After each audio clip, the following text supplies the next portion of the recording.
আলোচনা করি, নবীর আলোচনা করি। আজকে সার্সিনা বিশ্বাস হুজুরে বলেছেন যে নবীকে নিয়ে কেন দ্বন্দ্ব? আরে ভাই, আপনার আকীদাগতভাবে আপনার ত্রুটি থাকতে পারে, আমার ত্রুটি থাকতে পারে, আপনার সাথে না মিলতে পারে, তাহলে নবীকে কেন জায়গায় টানেন? কি বলেছেন? নবীকে কেন টানেন?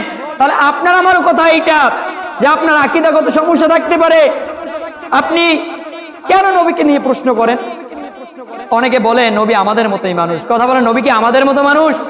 নবী আমাদের মতো মানুষ না, তিনি ছিলেন নূরে মুনাওয়ার, নূরে মুদাসসার, নূর নবী। এমনকি সাহাবায়ে কেরাম তার আতর বানাইতেন তার ঘাম থেকে। কি বানাইতেন? হাদিসের ভিতরে পাওয়া যায়, যখন তিনি প্রস্রাব করতেন জমিনের ভিতরে, জমিন ফাঁক হয়ে যেত, ভিতরে চলে যেত, তার প্রস্রাব পর্যন্ত পাক ছিল। কি ছিল? পাক ছিল। নবী এমন এক লোক ছিলেন, এই নবীর সুন্নাত আগলে ধরার কারণে মুমিন আপনার আমার সম্মান বেড়ে যাবে। আপনার আমার যদি কেউ দাসত্ব করে, মানুষের সম্মান বাড়বে না, বলবে অমুকের গোলাম, এ তো অমুকের কাজবাজ করে। কি বলবে? অমুকের কাজ করে। আপনি যদি নবীর সুন্নাতকে আগলে ধরেন, আপনার সম্মান বেড়ে যাবে। যে আপনাকে সালাম দেয় না, তেও 3 দিনের দিন আপনাকে সালাম দিবে। কথা ঠিক কিনা? খালি সুন্নাতের কারণে। আপনি নবীর সুন্নাত আগলে ধরলে আপনাকে মুসলমানিত্বের পরিচয় ঠিক থাকবে।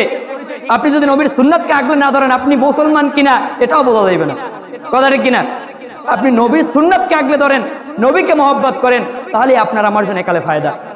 সম্মানিত হাজিরিন, বিশ্বনবী হযরত মুহাম্মদ সাল্লাল্লাহু আলাইহি ওয়াসাল্লামকে আল্লাহ রাব্বুল আলামিন এই দুনিয়াতে পাঠাইবেন। 30,000 সাহাবীর সামনে নবীজির চাচা হযরত আব্বাস রাদিয়াল্লাহু তাআলা আনহু তিনি বলতেছেন, ইয়া রাসূলুল্লাহ, ইয়া হাবিবাল্লাহ, আমি আপনার একটু প্রশংসা করব। কি করব? কথা বলেন, কি করবে? প্রশংসা করব। তখন আব্বাস বলেছিলেন যে আমি আপনার প্রশংসা করতে চাই এই 30,000 সাহাবীর সামনে। কয় হাজার সাহাবী? একটা দুইটা না। হাদিসের ভিতরে পাওয়া যায় আসহাবিকাল নুজুম, প্রতিটা সাহাবী নক্ষত্রের সমতুল্য। কিসের সমতুল্য? নক্ষত্রের সমতুল্য। নক্ষত্রের সমতুল্য প্রতিটা সাহাবী। সেই সাহাবীদের যে পায়ের তলা যে বালুকণা থাকে, ধুলিকণার পরে বালুকণা যে থাকে, এই বালুকণার সমতুল্য আপনি আমি হতে পারি নাই। কি হতে পারি নাই? আপনি আমি হতে পারি নাই। হতে পারছি হয়তোবা, হতে পারেন, বাট হতে পারি নাই আমি বলতেছি। কারণ আপনার আমার ভিতরে না আছে মুসলমানিত্বের পরিচয়, না আছে নবীর সুন্নাতের পরিচয়, না আছে পরিপূর্ণ নামাজ, না আছে পরিপূর্ণ রোজা, না আছে পরিপূর্ণ সুন্নাতের দাবেদারি, না আছে পরিপূর্ণ পর্দা, না আছে কোনো কিছু। কথা ঠিক কিনা? এই সাহাবায়ে কেরামরা জান্নাতের টিকিট পাওয়ার পরে আশারায়ে মুবাশশারা হয়েছেন, তারপরে আল্লাহর কাছে কান্না করেছেন। হযরত আলী রাদিয়াল্লাহু তাআলা গাছের কাছে গিয়ে বলতে, হে গাছ, তুমি বড় ভাগ্যবান, গাছ তুমি বড় ভাগ্যবান, তোমার কোনো হিসাব হবে না, আমার আলীর হিসাব হবে। আমি যদি এই নামাজের হিসাব থেকে শুরু করে কোনো প্রকার হিসাবের কাঠগড়া যদি আমাকে আল্লাহ রাব্বুল আলামিন দাঁড় করাই রাখে, আমি কখনোই জবাব দিতে পারবো না। তারা বলতেছেন, আপনি তো পাপের জন্য অনুশোচনাও করেন না। আপনি আমি কি পাপ করি তারপর কি অনুশোচনাও করি না? মিথ্যা নামক জিনিসটা প্রতিটা সেকেন্ডে সেকেন্ডে, প্রতিটা ঘরে ঘরে, প্রতিটা কাজের ভিতরে লেগে আছে। কথা ঠিক কিনা? প্রতিটা কাজের ভিতরে লেগে আছে। অথচ আপনি নামাজ না পড়লে যে গুনাহ হবে, একটা মিথ্যা বলে সমপরিমাণ গুনাহ হবে। কথা ঠিক কিনা? কিন্তু আপনি আমি এইটা বলি, কি করি? পাওনাদার যখন যার কাছে টাকা পাইবে তাকে ফোন দেয়, কোথায় আছো? শ্বশুর বাড়ি। পিছন থেকে যে কলার ধরলো যে কই? শ্বশুর বাড়ি। তুমি এখানে আসছো, আমি তো বুঝতে পারিনি। অথচ মিথ্যা কিন্তু বলেছে, দ্বিতীয় অপরাধী হয়েছে।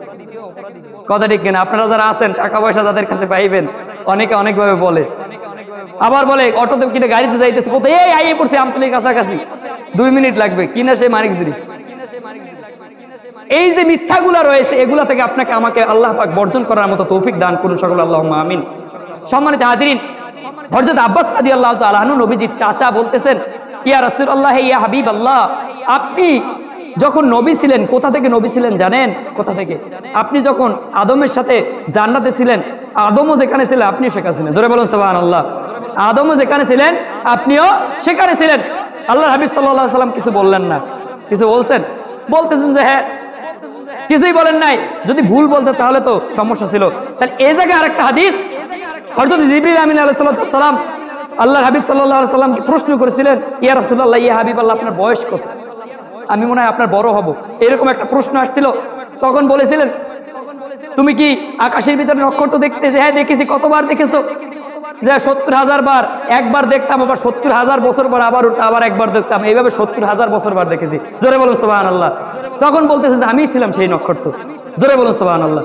তাহলে আপনার আমার হাবিব সাল্লাল্লাহু আলাইহি সাল্লামের যে জান্নাত দেখেছেন, জাহান্নাম দেখেছেন, এতে কোনো সন্দেহ আছে?